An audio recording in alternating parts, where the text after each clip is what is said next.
I mean, this classroom was renovated recently in honor of Dr. Harvey, a famous cardiologist, but I tell you, there's still a lot of glitches. So I appreciate everyone putting up with the room and the situation.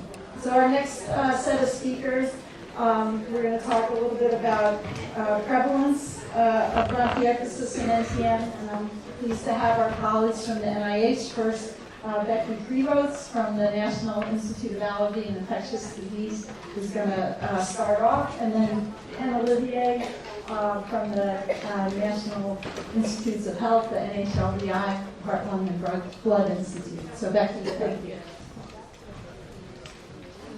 Can everyone hear me okay?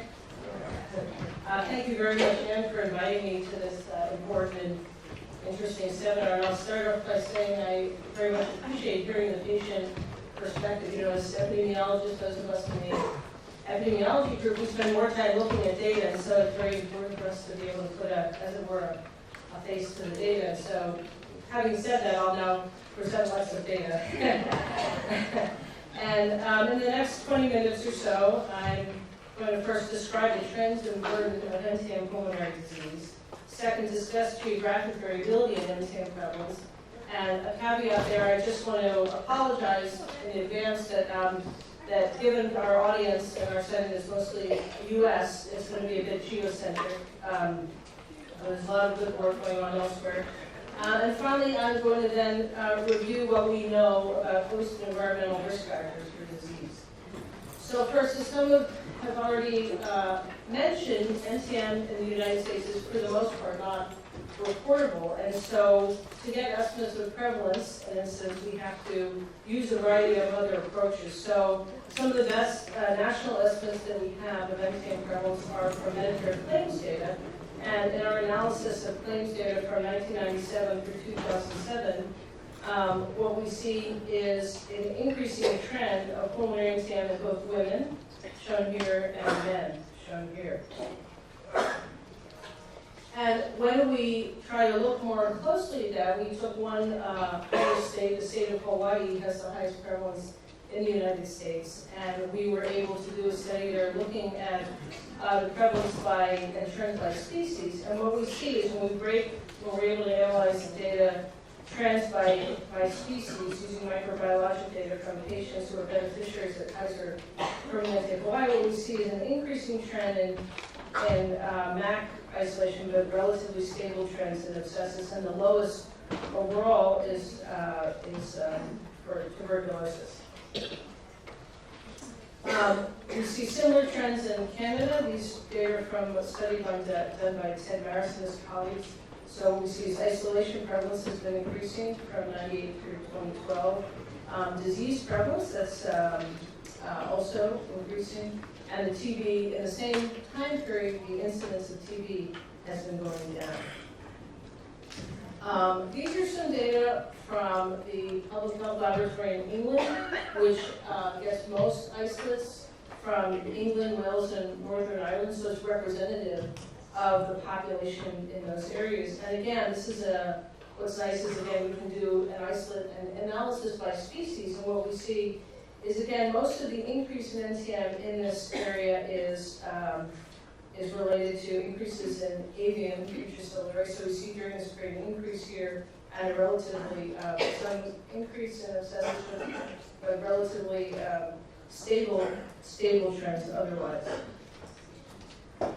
So going back to the U.S., and we have, again, used different sources to come up with overall estimates of prevalence. So this analysis is based on using claims data from Medicare and then also using survey data to try to get an estimate of the proportion of cases in younger age groups. So what's different about this from what I showed before is these are estimates across all age groups in the U.S. using different data sources. And what we see in terms of the patterns of disease in the U.S. is it's not homogeneous. So what we see is a higher prevalence in the southeastern and the southern United States, with really the highest prevalence in Florida and California and Arizona, and the highest overall in Hawaii. So one of the questions we get asked most frequently as epidemiologists when we publish data like these are, how many many cases are there in the United States? And as I mentioned, NTM, unlike tuberculosis, is not a reportable condition, with the exception of there's about 5 states in the U.S. where it's listed. NTM isolation is listed as reportable. So again, using that same approach of combining estimates from claims data with survey data, we came up with an estimate of the number of cases in 2010, and so overall, the estimate is that 86,000 cases in the United States in that year. And what's listed here are this is ranked by case numbers, not by prevalence. So it happens that the states with the highest prevalence are also generally those with the highest population, so they have the highest number of cases. And this is an estimate by state of the number of cases in 2010. So you can see California has about 20,000, Florida about 11,000. So it's an estimate of numbers of cases in a single year. In terms of public health, it's also important to have an estimate of cost. What's the disease burden in terms of numbers, but also in terms of the cost. And so again, the data are limited in terms of cost estimates, meaning available information on which to estimate an overall cost, but we use available and came up with, for these cases, an estimate of about $815 million in that year. This is adjusted to, it's 2010 cases, but adjusted to 2014 dollars. In terms of comparability of cost, most of this cost is probably due to the cost of medications, and in terms of the cost per patient, the cost is comparable to that for treatment of MDR-TB. All right, so I've talked a little bit about mortality, estimates in the U.S. and trends. Now we just turn to the one estimate that we have, national estimate of, net morbidity. Now let me turn to estimates of mortality. In other words, what's the impact of NTM on death? And so what's nice about this analysis is that they looked at death certificate data, and they also looked at those with and without AIDS noted as a condition. So these are deaths associated with NTM. We can't say it's caused by NTM, but where NTM was noted as anywhere on the death certificate. And so what's interesting is that you see that HIV-associated deaths, the rate and the number are going down during this period from 1999 to 2015. And that's significant because remember, some of you may remember that in the before antiretroviral therapy, MAC was a really important AIDS-associated condition. During the same period, we see higher numbers and a stable but increasing number of deaths associated with NTM in the non-HIV population, and a stable but somewhat increasing rate as well.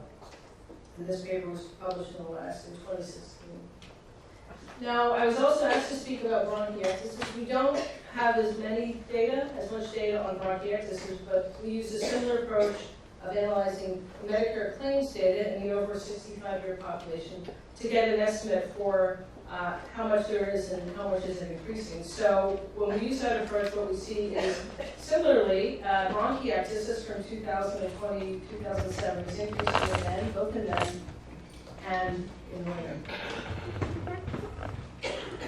All right, so I've talked about morbidity and mortality. Now I'm going to move on to talking about risk factors. And as many of you know, that when we talk about risk factors, we have to think about the interaction of the host, the environment, and pathogen.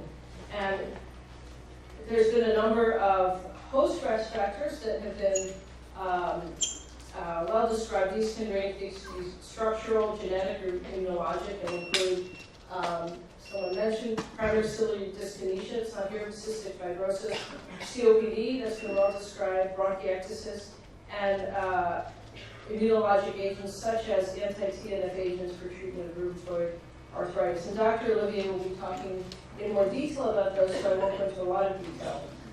So there are certain conditions that put people at greater risk for having disease from these organisms. On the other hand, we also have the pathogen, right? And so we know there are more than 100 different species, so these species vary in their virulence, and even within a species, species evolve over time, and some species may undergo mutations that make them more virulent.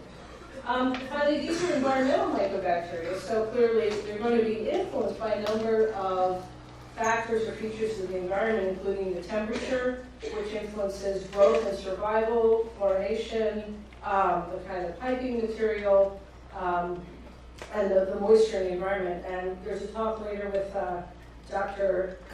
Thompson and Rankin, so I'm not going to go into a lot of detail about that, but I'll give you an overview. So it's really the interaction of these factors. And this is based on a literature review that Ted and I did, trying to get from what do we know about the risk associated with some of these factors. So, for example, we know that people with bronchiectasis are 44 times more likely to have NTM. That ranges from 44 to 187. And you can see estimates from some of these other host conditions, lung cancer, COPD, and again, rheumatoid arthritis, 1.5 to a 1.9-fold increased risk of NTM if you have rheumatoid arthritis. And it's greater if you have rheumatoid arthritis and you're taking anti-TNF agents. All right. So what we try to do as epidemiologists is link some of these factors to disease. And so this is some work that Jen and Demi in our group led, where, again, this is based on Medicare claims data, and what we see from this is distribution of disease in the U.S. is not homogeneous, it's not random. There's clusters of disease, and again, you see clusters in some of the areas previously known as high risk, including Florida, Louisiana, California, and I think over here is Pennsylvania. But the point is that the disease is not homogeneously distributed throughout the U.S., and there's geographic factors that influence that. And the ones we use available data sources, including geologic data sets that have information on soil type, and we also use climatic data that have information on a variety of temperature and other features. So what we found was that all the factors that we looked at, there are factors related to both the soil and water that influence your risk, the risk of being in a high-risk area or not.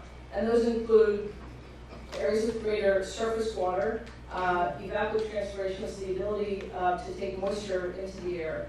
And other studies we've done have shown similar factors associated with soil and water.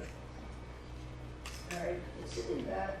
So when you look at these data, you say, okay, well, at a population level, we can show that certain climatic, geologic factors are associated with disease, but as a patient, are there things that might increase my risk at an individual level? And that's a lot harder to measure. And so there's not that much data associating individual behaviors with disease outcomes. And so there's pretty much 3 case control studies. This is the only case control study I'm aware of that looked at the risk of incident infection in a high-risk population. So this is a study done in the 90s led by Dr. Olivier that got detailed information among people who have asked about how you use your nebulizer, were you exposed to soil, did you swim indoors? And what I want to highlight is most of the individual level factors did not appear to be associated with incident infection with NTM. So these include daily showering, just most people shower daily. The one factor that was associated was indoor swimming. This was significant. So significantly more frequent in cases than controls. And this table summarizes what we know about the risk factors as measured by risk of individual exposures with disease outcomes. And so this is the odds ratio that from the table I just showed you, that cases were about 6 times more likely to have swum indoors than controls, and that was significant. Well, I'll put this first. The other case control study that was done more recently is from Kevin Winthrop's group, from a group in Oregon. And this was not a high-risk population, but these were population-based case control study. And again, the findings were very similar in that most aerosol generating features, so again, the investigators asked about exposure to soil and things like that. Most of the aerosol generating activities were not associated with disease, but in contrast, many of these host factors that I've already described were. And just to go back for a minute. There was one other study from Japan in a non-CF population which found a risk of soil exposure. Okay.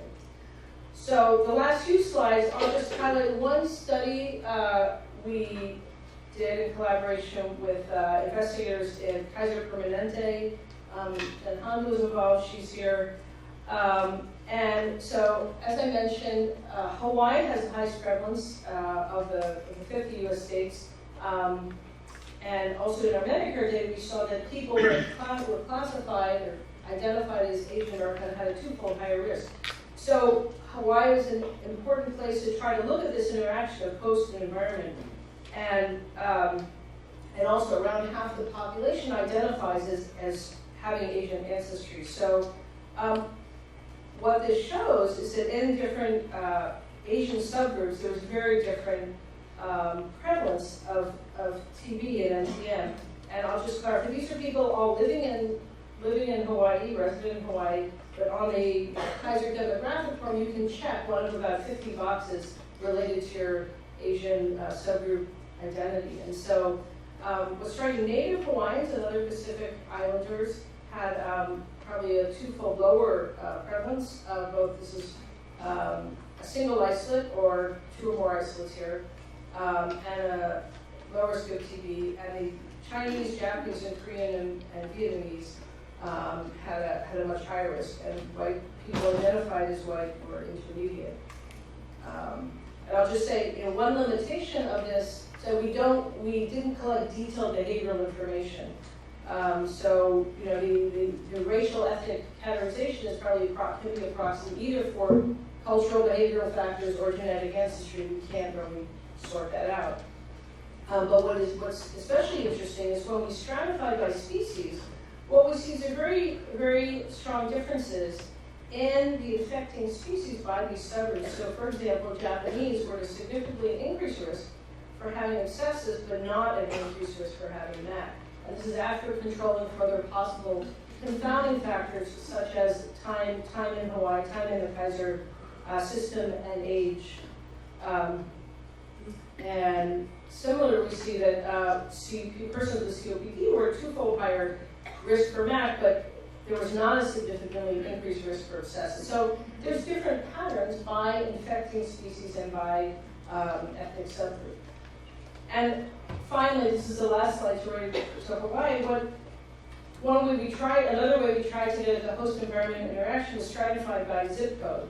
And what's striking is that even after stratifying, you still see different patterns by these racial ethnic groups. Native ones are still at about half the risk of the other groups. And you see some interaction with the environment because here in the orange are the high prevalence zip codes and in the blue the low prevalence. So there is modification of risk by the environment, but there's still an influence of these host factors in the way we're measuring.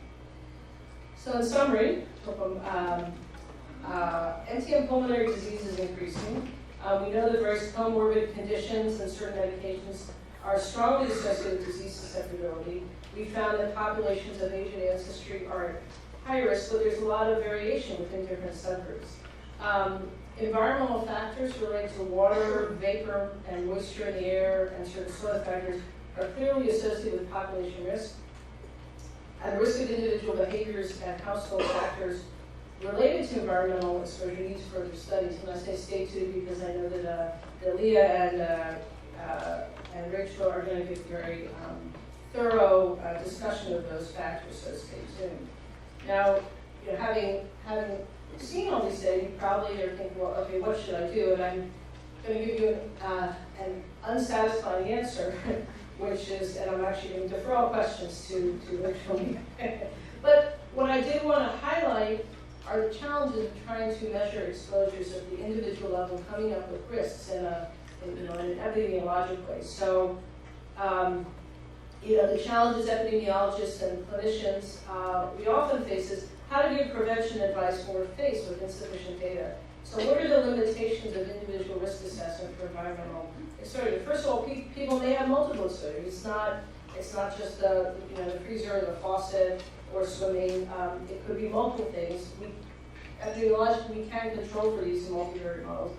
But we also, it's difficult to measure exposures precisely. So you can ask people, do you shower or not? But it could be something about the shower head, about the aerosol, about do you have ventilation. There's a lot of cofactors. And so far we haven't measured a lot of these precisely. And also the risk of a given exposure may vary by geographic location or by setting, because the water, air, the soil composition vary by area. The soil in Hawaii, exposure to that soil may be different than the soil in New Jersey. And finally, there's a lot of variation within the home of shower heads and hot waters by home and also by country. Different countries have different regulations about that. So I'll close with a quote from the wonderful grandfather of epidemiology, George Comstock, who was a outstanding pioneer in TV and an outstanding public health physician in epidemiology, said, "Epidemiology is the art of making sense of imperfect data." So we do the best we can with what we have and try to give good guidance and do further research to answer the unanswered questions. So I'd like to acknowledge everyone who contributed to this work. Thanks.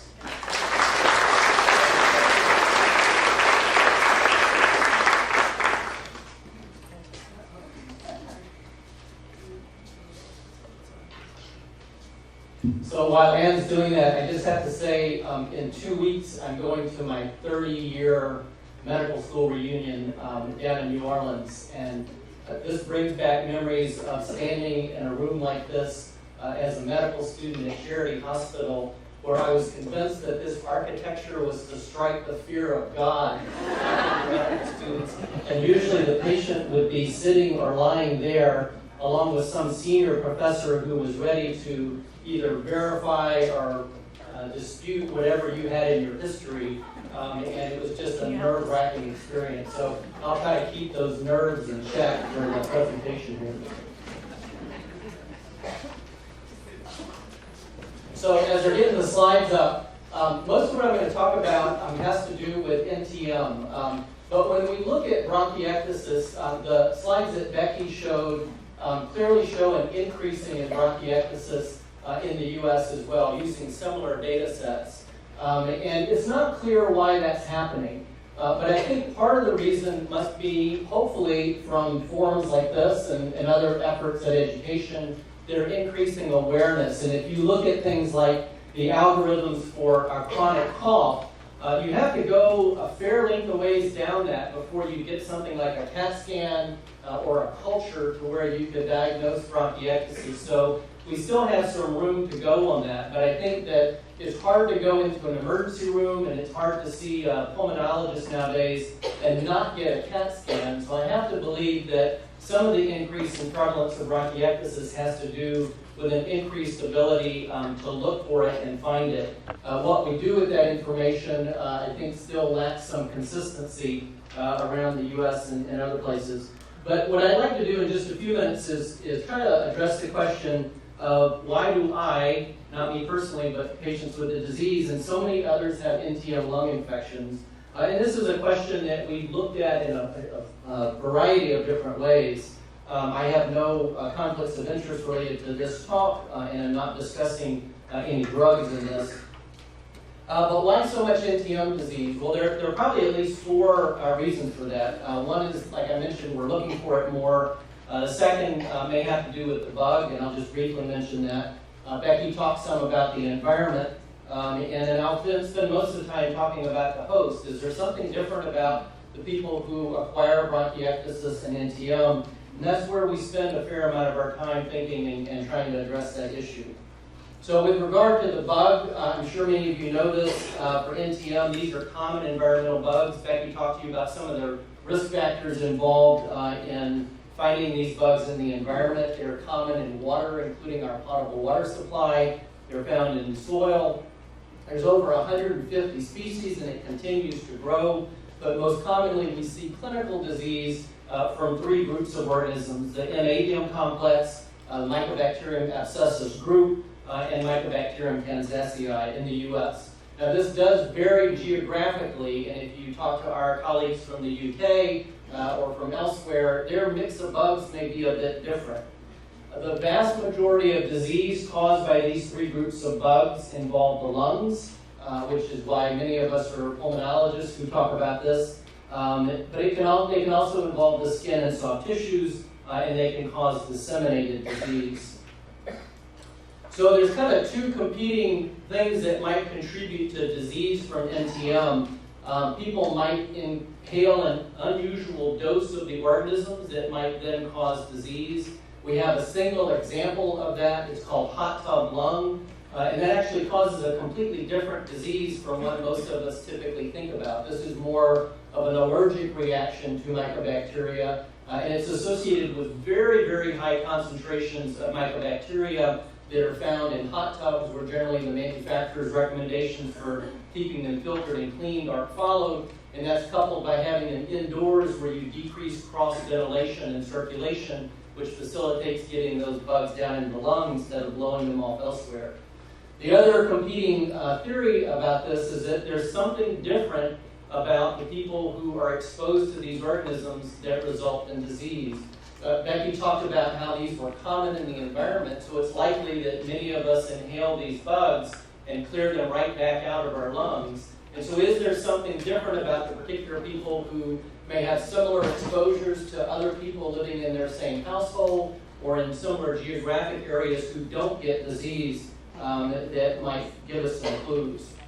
When we're looking at patients with NTM disease from a host perspective at NIH, we have a dotted line kind of drawn down the middle. And some of you know my colleagues, Dr. Holland, and Dr. Holland takes care of the patients on the right side of that dotted line, and Dr. Finley and I take care of the patients on the left side of that dotted line. And it has to do with the function of the systemic immune system. And so on the right side, it's showing a little red thing in the arm. That represents the bloodstream, which is where many of these infections are. And there's a very complex pathway that I won't even begin to go into that relates to immune system control for mycobacteria. And we now know a fair amount about that complex system, and we know that there are things like genetic defects, most of which are very, very rare, that are involved in that pathway that can lead to disseminated disease. There are other things that can do it as well, certain drugs that suppress the immune system, such as targeted biological therapies, and there are a variety of these coming out on the market now. You cannot sit down and watch network television and not see at least 5 of these commercials within any given half hour. So, they affect a variety of areas. They're targeting things like psoriasis and rheumatoid arthritis, and they're targeting a variety of areas that may overlap with these pathways. And then systemic illness. And again, as Becky mentioned, the HIV/AIDS epidemic in the early days before the effective treatment of the virus, this attacked a part of that immune response that led to disseminated disease. But there are other conditions that do it. Rheumatoid arthritis, Dr. Winthrop and his colleagues have shown independent risk associated with that disease, not even mentioning the treatment that may further increase the risk in patients that have had treatments such as organ transplant, where they're on immune suppressive drugs for that. If you look on the other side, in terms of pulmonary disease, there's a line drawn down the middle for a reason. Generally, these two sides don't cross. There's some rare exceptions to that, but the list of host risk factors is very different. There are things like conditions that we know are associated with disease, like older age, low body mass index, which is a measure of how aesthetic or thin the body habitus is. Taller, the patients tend to be taller, has some associated other conditions. I'll talk a little bit more about that. People that have underlying structural lung disease like COPD and bronchiectasis are clearly at more risk for developing NTM. And then we've been very interested in the association of mild genetic changes. So people earlier talked about the drug Orkambi and its action on cystic fibrosis. Those drugs are designed for people that have sort of the full-blown disease of that. But if instead of having 2 mutations in the CF gene, suppose you only have 1 mutation in the CF gene, are there any similarities that may overlap, may be associated with therapies that we may get to down the pipe that may relate to correlations of milder forms of those genetic risk factors that might in combination come together to predispose to the disease we're seeing? The one thing that we've seen in patients referred to us, it's not uncommon that someone will call up and say, I've got a patient who has really, really bad lung disease from NTM, therefore they must have a defect in their systemic immune system. One of those genes must be problematic. Can I use treatments like interferon gamma, for example, to make the patients feel better? And the one take-home thing I'd like to emphasize is that the severity of the pulmonary disease or how rapidly it progresses does not necessarily correlate with a defect in the systemic immune function. Many of these patients, and we published studies on this, with a very advanced disease in the lungs, have no evidence of infection outside the lungs. And when we look from a pathology standpoint, those areas that should have air in them have air in them, and those areas with blood in them in the lungs have blood in them, and there's not any mixing like what we see when there's an immune defect and people have bloodstream involvement that can then transfer into the lungs.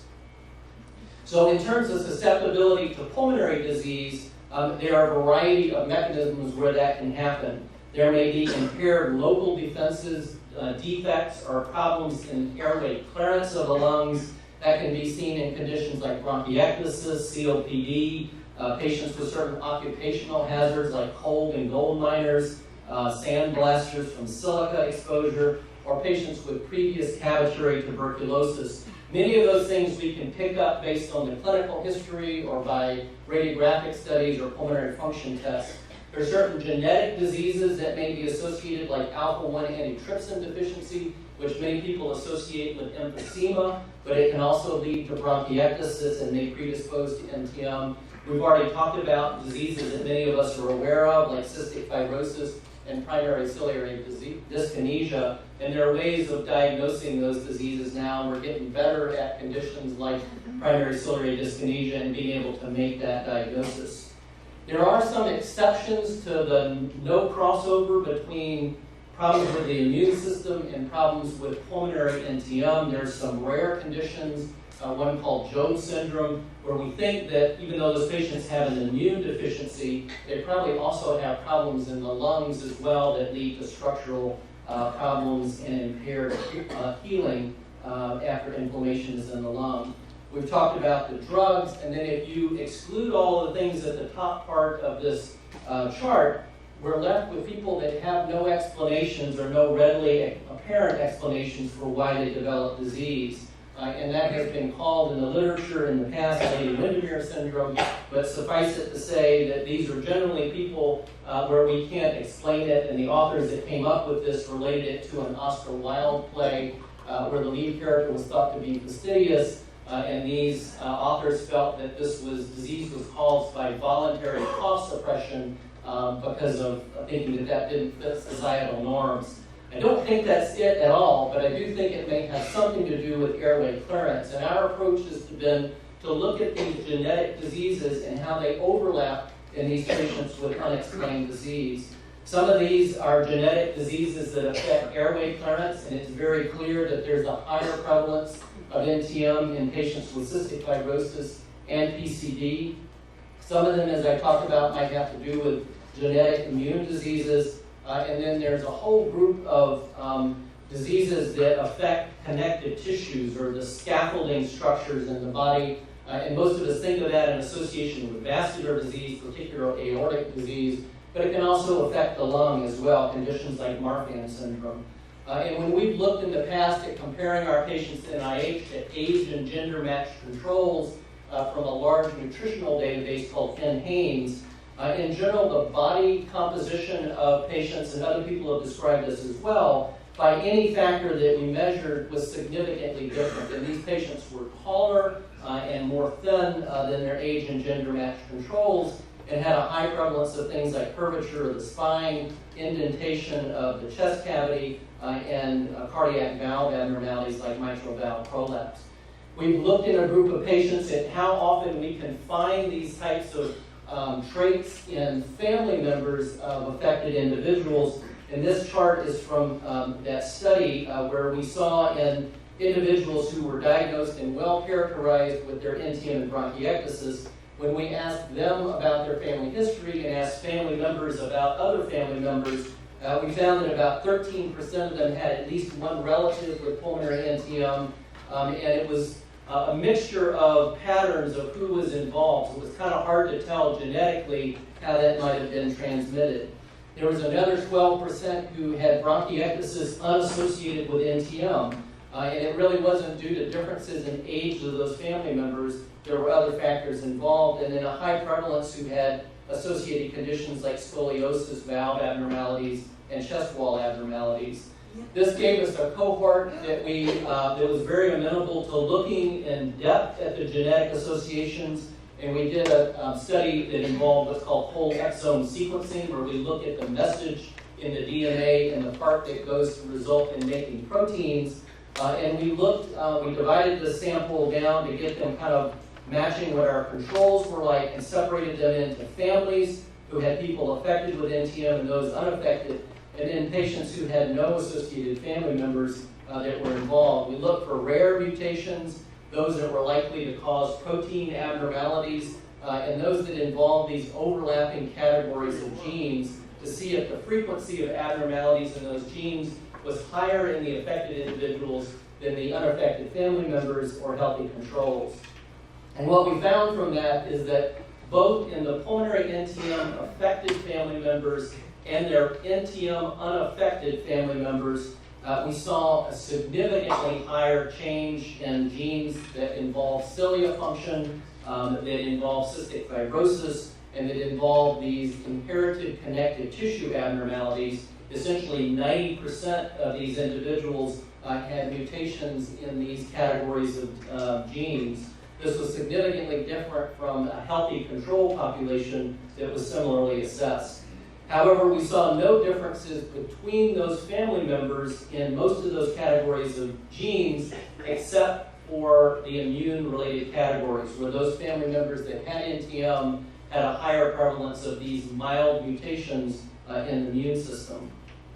And what about this overlap? Well, as it turns out, those family members that were unaffected from an NTM standpoint, many of them had bronchiectasis and these overlapping traits. And so what we think is going on is that there are more genetic changes that come together in combination in these people that are affected with bronchiectasis and NTM, and there may be separate mild gene abnormalities that account for bronchiectasis and additional mild gene abnormalities accounting for NTM. So getting back to Becky's slide here, there are a variety of factors that we think come together that involve the pathogen and the increasing virulence depending on the species, the environment that may increase your accessibility or risk to exposure, and then from a host standpoint, there may be a variety of things that predispose to that, and when those are excluded in patients that have no obvious predisposition, there may be combinations of mild genetic risk factors, not the full-blown disease, but these patients, or many patients, may have sort of a personalized signature of individual genes in combination that might predispose to disease. We're very excited about this line of investigation, and again, as Orkambi was mentioned, as a treatment for cystic fibrosis, there are treatments for many of these other overlapping diseases, and if we can figure out for an individual patient what that composition of genetic risks may be, there may be ways of targeting those therapeutically that might have some effect on the current status of disease or prevent reinfection in patients who are successfully treated. So thank you very much for this opportunity to talk to you today.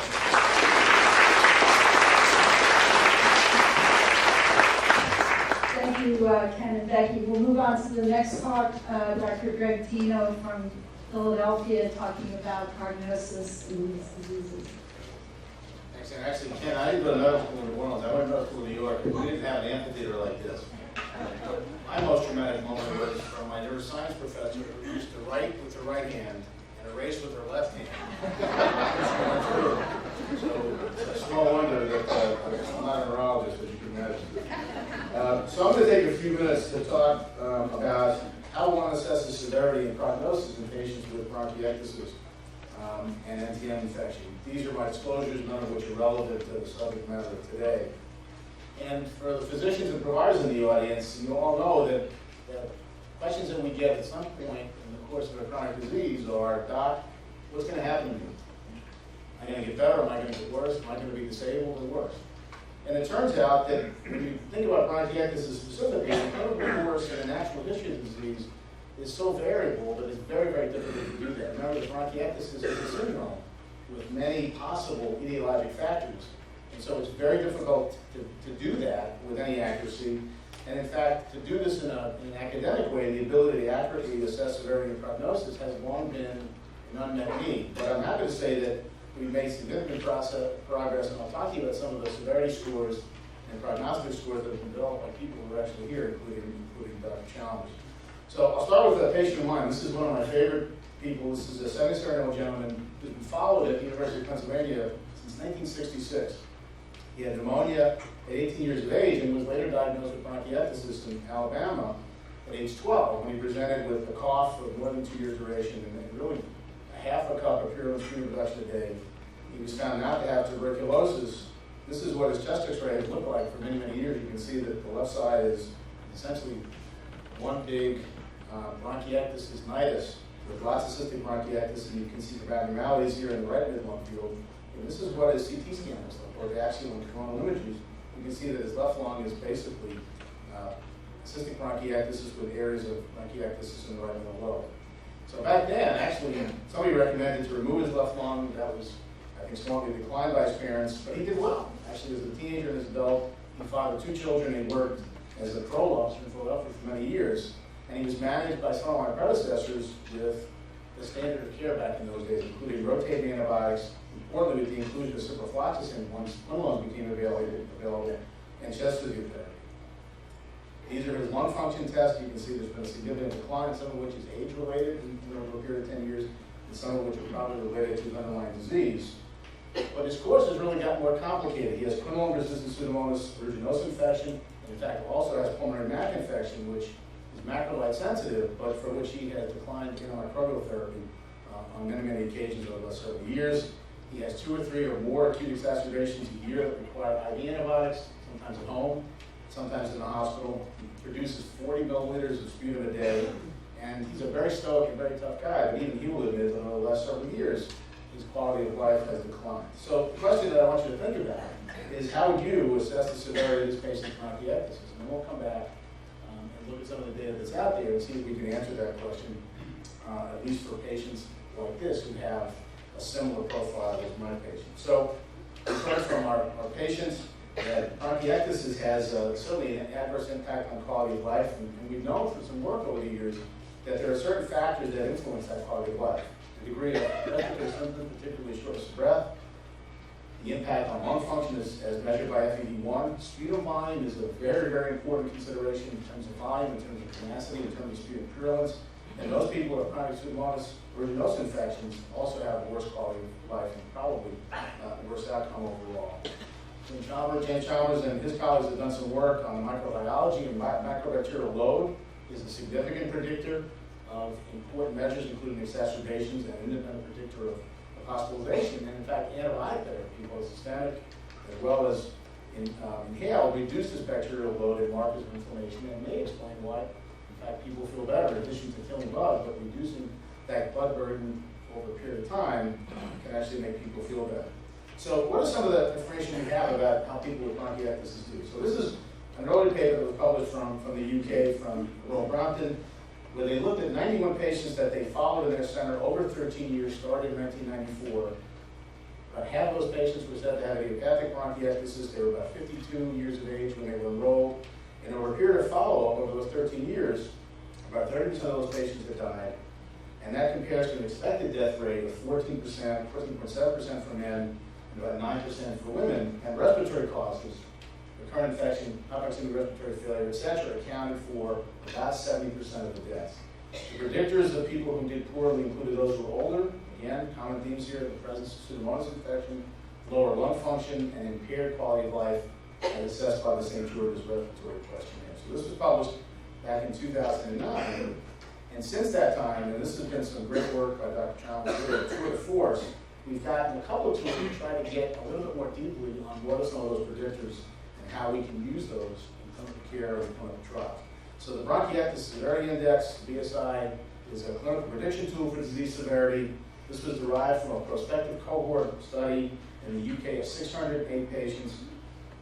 Importantly, patients who were active non-tuberculous microbacterial infection were excluded, and there were a number of parameters, 9 parameters that were included in this index, or are included in this index, things like age, gender, chronic pseudomonas colonization, the degree of impairment of FEV1, number of hospitalizations, number of exacerbations. It's really a real comprehensive tool that's been validated not only in that center, but also in several independent cohorts. And if you look here, if you look at the scoring, mild, moderate, and severe bronchiectasis as assessed by increasing BSI scores, you can see that mild, moderate, and severe disease track very well and predict, for example, mortality, hospital admissions.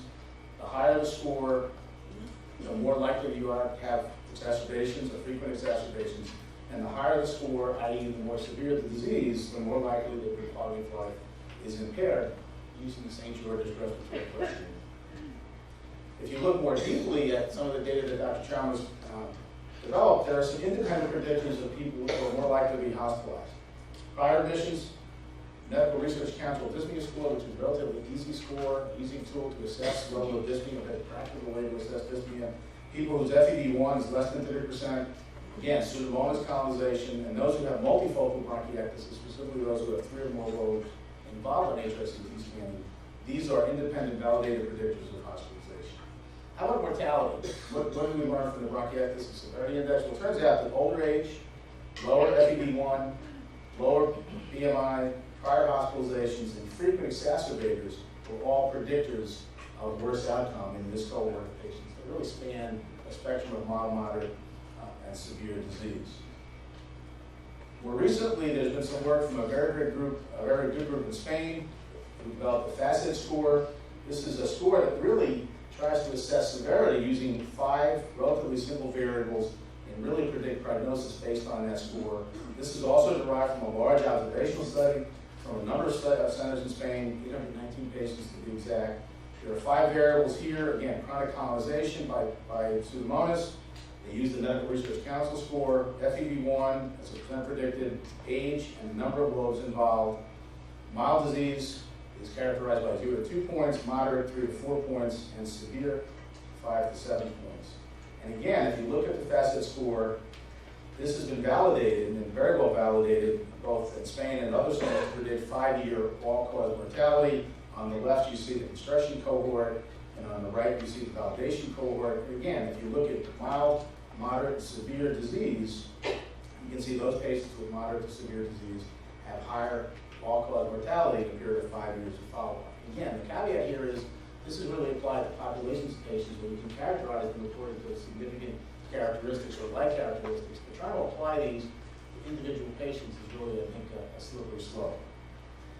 The same group modified the FACET score and developed the E-FACET score to really include the presence of exacerbations. So the score was modified to include patients who had at least 1 severe exacerbations in the previous year, yes or no.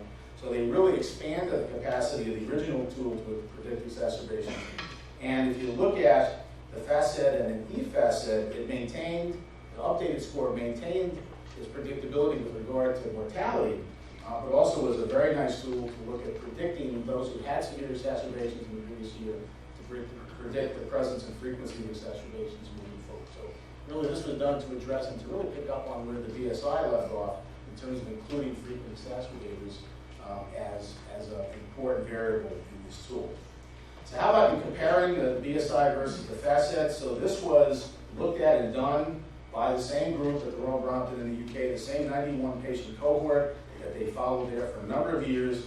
They had long-term follow-up in these patients, obviously about 18.8 years. And it turns out that both scores did quite well in predicting 5 and 10 and 15-year mortality, and the FACET score did slightly better for 15-year mortality. So both of these are pretty powerful in predicting mortality and other data that I've already mentioned. Now, one of the things that I think has changed, and there's been sort of a phase shift in the way we approach bronchiectasis. And when I started seeing patients with bronchiectasis, we would try to classify patients according to what the cause of their bronchiectasis was. Do they have allergic bronchopulmonary aspergillosis, which is cause infections. And really, when you lump those patients together, it may not be the right thing to do because the care of those patients really may be individualized with the approach. You really need not based on specific diagnoses, but on phenotypes. That is, common clinical and biologic characteristics that really cut across etiologies and may help one decide what groups of therapies are more appropriate based not on underlying diagnosis, underlying causative factor, but really the underlying phenotypes of things that tie people together. So Stefano Aliberti and colleagues from Europe looked at a large European cohort of over 1,000 patients. And what they were able to do is really identify 4 clusters. And these include patients who have chronic pseudomonas infections, those who have other chronic infections, those who produce sputum on a daily basis versus those with dry bronchiectasis. And you can see the distribution of the patients who fit into these phenotypes. You can look at the SGRQ, hospitalizations during the year follow-up, and mortality. And again, you can see that patients who have chronic pseudomonas, other chronic infections, daily sputum reducers, have a higher SGQ, St. George's Respiratory Questionnaire, meaning worse quality of life. Patients with chronic pseudomonas have really highest number of hospitalizations during follow-up and the highest mortality. So this is really, I think, the start of really a lot of work to come and really honing down on these clinical phenotypes for which we can learn more about disease severity and prognosis. The other phase shift has been really focusing on comorbidities, and this is data from Ken's group from the NIH, and this looks at and points out that patients with bronchiectasis really have a number of other related or comorbidities that are a function of age, and you can see rheumatoid arthritis, people with pulmonary fibrosis, malignancies, inflammatory bowel disease. And it turns out that these comorbidities have important contributing roles to disease severity and ultimately the natural history. And this is a newer score that was reported in Lancet from last year. This is called Bronchiectasis Etiology Comorbidity Index. In the United States, it would be the BECI, not the BACI.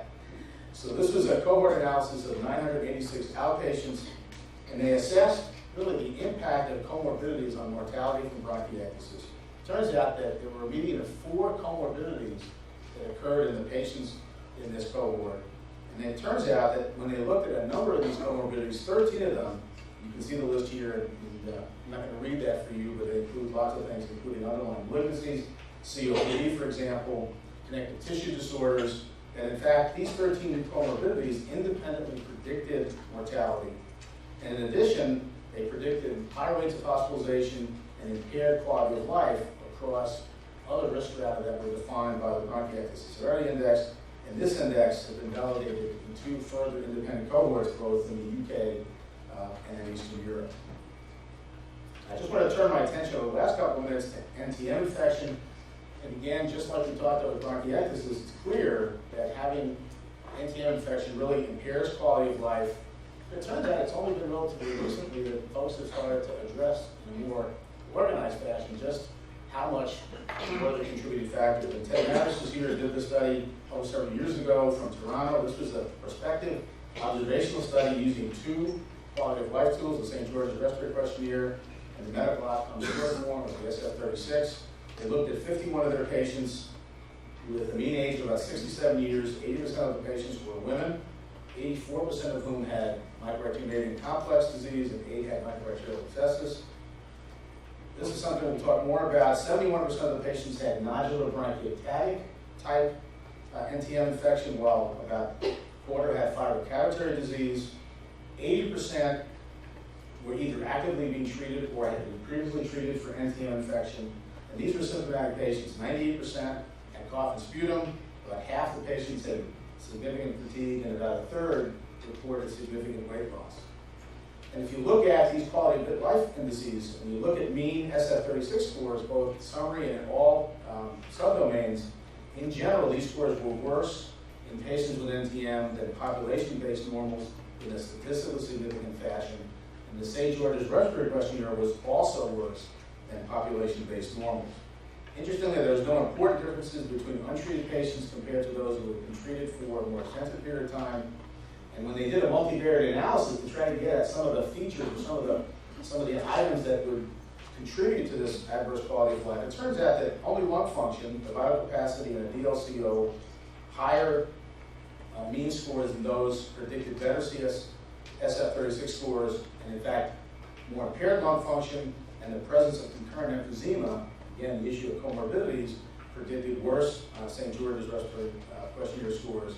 And there is a tendency, though not statistically significant, towards worse quality of life for patients with microbacterial sepsis as opposed to me.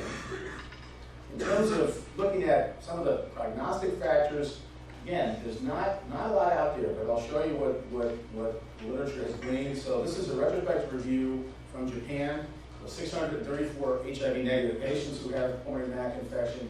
The mean period of follow-up was about 4.7 years. The majority of them, about 3/4 of them, had nodular bronchiectasis disease.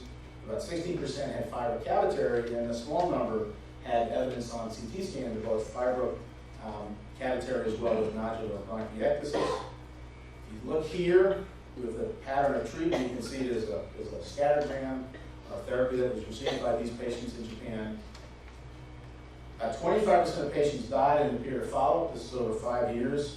You can see the overall mortality rates were about 24% at 5 years and about 46% at 10 years. And if you look at MAC-specific mortality, not all-cause mortality, 5-year, 5.5%, and 10-year, 16%. What are some of the negative prognostic factors? That is, when present, are predictors of all-cause mortality, or male sex, older age, systemic or respiratory comorbidities, non-nodular, so the fibrocavitary patients specifically, or mixed picture on chest radiograph or CT scan, patients who are undernourished, BMIs less than 18.5, those with anemia, hypoglycemia, and really evidence of high inflammatory burden, including a SED rate of greater than 50. And if you look at negative prognostic factors with regard to MAC-specific mortality, the radiographic findings of fibrocavitary disease or mixed radiographic features, BMI less than 18, anemia, and a CRP of greater than 1 were prognostic factors. More recently, a paper published in the British Medical Journal looks specifically, or one of them looks specifically at those patients with MAC who had nodular bronchiectasis disease. This was, again, a large retrospective review of almost 800 HIV negative patients. This is an older cohort with a mean follow-up of about 4 years. About 70% of the patients in this cohort have not received antimicrobial therapy. And again, if you look at all-cause mortality, 12.5% at 5 years, 27% at 10 years, and those related to progressive MAC infection, relatively low mortality at 5 years, and about 5% at 10 years, and about 41% of those patients who had nodular bronchiectasis disease showed radiographic progression over a period of several years. So I've thrown a lot of numbers at you, but really I think what I'd like to do is, in the next couple slides, just really summarize some of the data that I think we can glean from some of these prognostic scores. But getting back to this study, in terms of negative prognostic factors for all-cause mortality, again, you're starting to see a pattern. Male sex, older age, low BMIs, hypoglycemia, high SED rates, and here they evaluated the absence of bloody sputum. I'm not sure how that sorts out, and there wasn't really an explanation in the paper about it, but nonetheless, these are the negative prognostic factors that they were able to glean. There are a couple of other data that are out there that I think, specifically with the NTM infection, would really portend, I think, a worse outcome, and that is macrolide-resistant isolates. We know that macrolide monotherapy or combinations with quinolones are risk factors for developing macrolide resistance, and Dave Rivers published now about 10 years ago the experience at the University of Texas with 51 patients who had macrolide-resistant organisms, about half of whom had nodular bronchiectasis disease, and about half who had fibrocavitary disease. And if you look at the sobering data, 1-year mortality in those who remained culture positive despite therapy was 34%, compared to 0 in those patients who became culture negative after therapy. So macrolide resistance is something to keep in mind as you look at your patients. And how about MAC versus other NTMs? This was a paper from Scandinavia published a couple of years ago.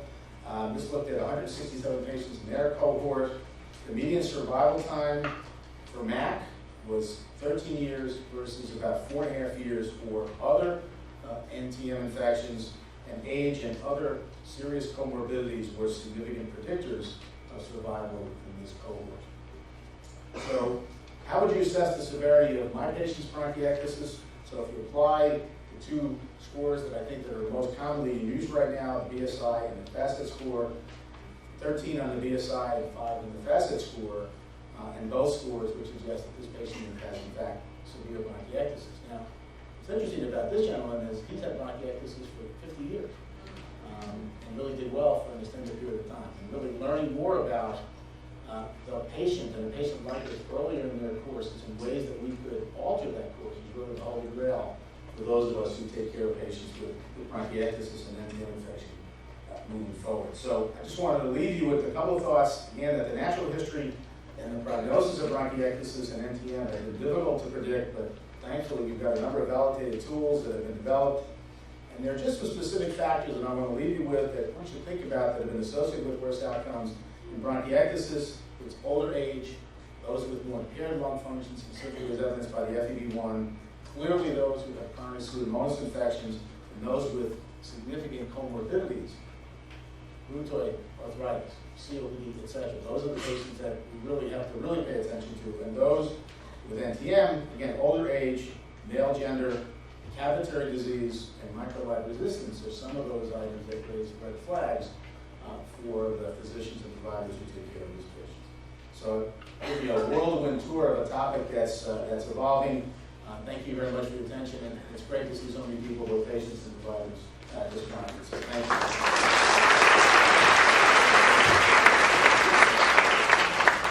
Thanks, Greg. We have time for some questions. If my assistants here could circulate the microphone for Dr. Olivier, Dr. Krivos, and Dr. Tino. Sir,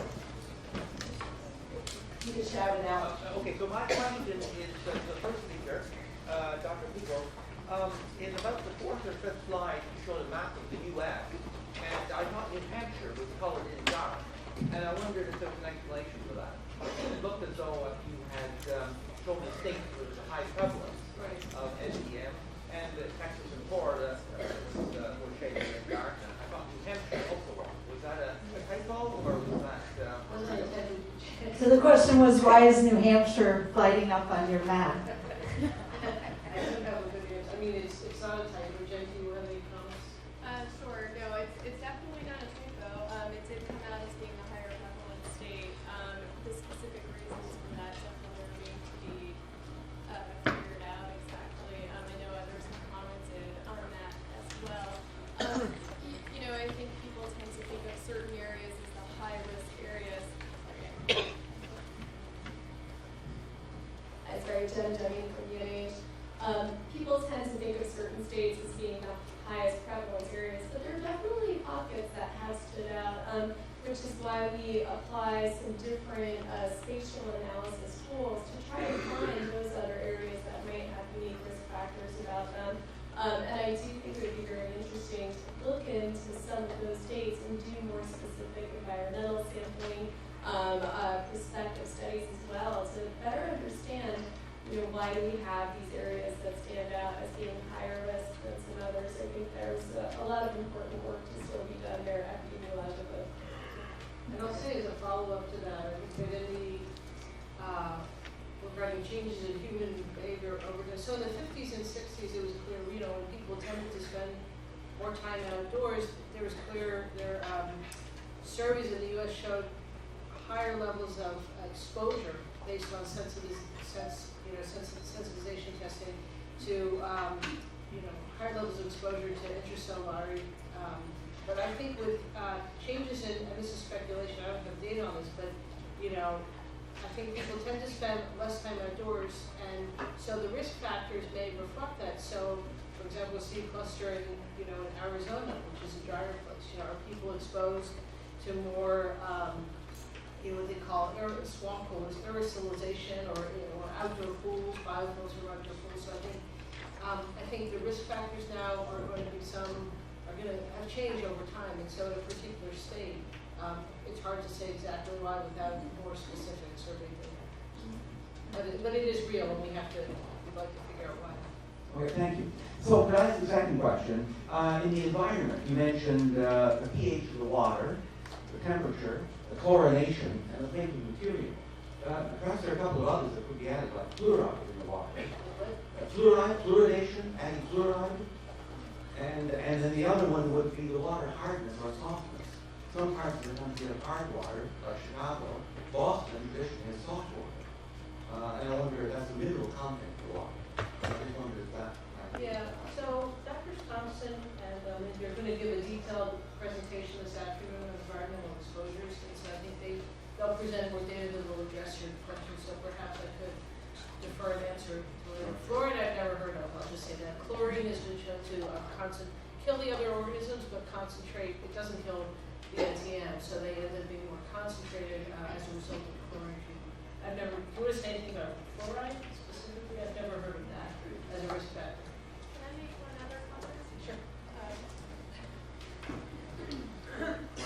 One of the biggest limitations with doing some of the kinds of environmental analyses that we want to do, especially at that national level, is there are limited data sources for some of these environmental variables as well. So for instance, unique differences from one area to another versus, fluoridation practices, and then also other factors that we might be interested in looking at. There aren't necessarily great data sources for even being able to look at those questions. So some of the things that we have identified, it's just because we happen to have the data to be able to even look at it. So it's very possible there are other factors that would stand out and be important as well, but it's been challenging to get the right kind of data to be able to even look at that. All right, thank you. Is there a question over here? Can you hear me okay? No, use the microphone. First thing is you know, like in the Boston area. Microphone. Can you hold the mic closer? Yeah, hold it closer. Hello? Yeah. Okay. As the Boston support group area leader, I can tell you I'm getting every other week somebody from New Hampshire. And somebody just showed up last week ago when we had our meeting, and somebody else just emailed me and from New Hampshire. So I don't know what's going on, but there is definitely a significant cluster because it's a significant portion of our group at this time. But the other thing is, as a support group leader, I think it's very important that all these wonderful doctors and this information, I can't write fast enough, I'm trying very hard. But as a former medical researcher, I'd love to get electronic copies of all their slides and speeches if I could. And I think perhaps the other support group leaders might like to have that to share, because I just can't keep up with the information. I mean, in my head I can, but not on my Happy to provide. Isn't NTM IR providing this? Yeah, I think we will get it out to you in a complete form. Yes. They're being videotaped. Yes. The videotape was different versus having Yeah, hard they're- copies. right. Like a hard copy. To electronic. copies. Yes. Yeah, okay. Well, I know I what- think there's a question up top. Sir? Yeah. Just talk loud, he's coming. Stand up. Get in shape. Herbert Kreisig, New York. This is a question for Dr. Olivier. Thank you for your very informative talk here. This is about the slide of the NTM host risk factors. And on one side was the immunocompetent, and the other was immunocompromised. Is the immunocompetent, is that a more serious case than the immunocompromised? No, that slide was speaking to mechanisms of risk for disease. So on the side that said immune compromised, those are patients that have abnormalities, either genetic or things that physicians do to them, like giving them drugs, that suppress the part of the immune system that is involved in controlling mycobacteria. By immune competent, it means that they have risk factors other than defects in that systemic immune system that predispose to their disease. So it doesn't speak at all to severity of disease. Those are two different types of disease. The immune suppressed side is what we call disseminated disease, meaning they have infections in the bloodstream and lymph nodes and bones and solid organs other than the lungs. The other side are infections in the lungs alone. Thank you. One more question? And maybe you could expand on that, and just, because a very frequent question that many of our patients ask us is my immune system out of whack? Assuming there's not one of these genetic defects that don't have HIV, TNF inhibitors, all that sort of thing. For the person that comes in that you described as immunocompetent, very often, many of patients I see, their question is my immune system out of whack? Yeah, that's a very frequent question we get asked, and if I knew the truth of how all this is integrated together, I could answer it much better. All I can speak about is, what we've known from the research that we do. And in terms of major abnormalities or major defects in the part of the immune system that controls for mycobacteria, for the most part, people coming in with only lung disease, that part of the immune system works like it should. Now, the lung itself has a very complex immune system of its own, and it may be that there's more subtle abnormalities that are involved there, or like I said, it may be more subtle abnormalities in that systemic immune function such that they don't get infections in the bloodstream, but coupled with structural changes in the lung, like from bronchiectasis, may be enough to make them more susceptible to having mycobacteria stick in the lungs and cause problems, as opposed to someone else that has structural abnormalities in the lung, like bronchiectasis, but not these subtle genetic immune problems where it doesn't stick there. And so we actually have a multi-site study that has recently completed enrollment at several sites in the U.S. that's specifically trying to address that issue. We purposely enrolled equal numbers of men and women with bronchiectasis with no underlying cause, and equal numbers of patients with and without NTM.